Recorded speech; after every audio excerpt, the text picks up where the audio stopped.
The left-wing gender insanity being pushed on our children is an act of child abuse. Very simple. Here's my plan to stop the chemical, physical, and emotional mutilation of our youth.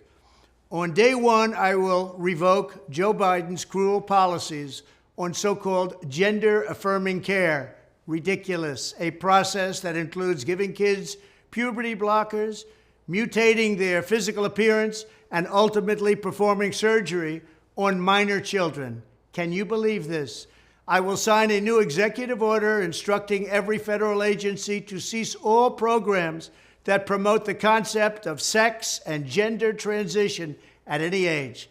I will then ask Congress to permanently stop federal taxpayer dollars from being used to promote or pay for these procedures and pass a law prohibiting child sexual mutilation in all 50 states. It'll go very quickly.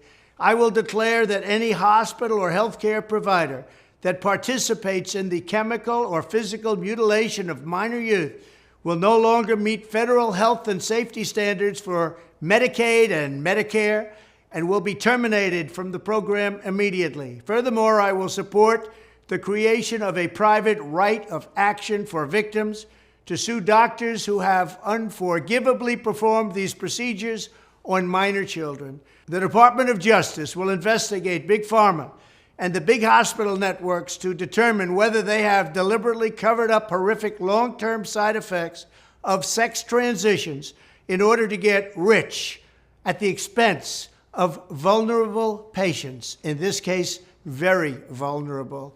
We will also investigate whether Big Pharma or others have illegally marketed hormones and puberty blockers, which are in no way licensed or approved for this use.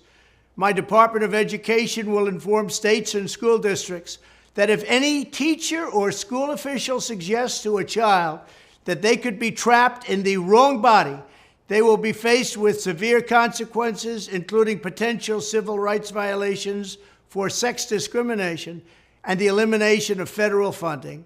As part of our new credentialing body for teachers, we will promote positive education about the nuclear family, the roles of mothers and fathers, and celebrating rather than erasing the things that make men and women different and unique.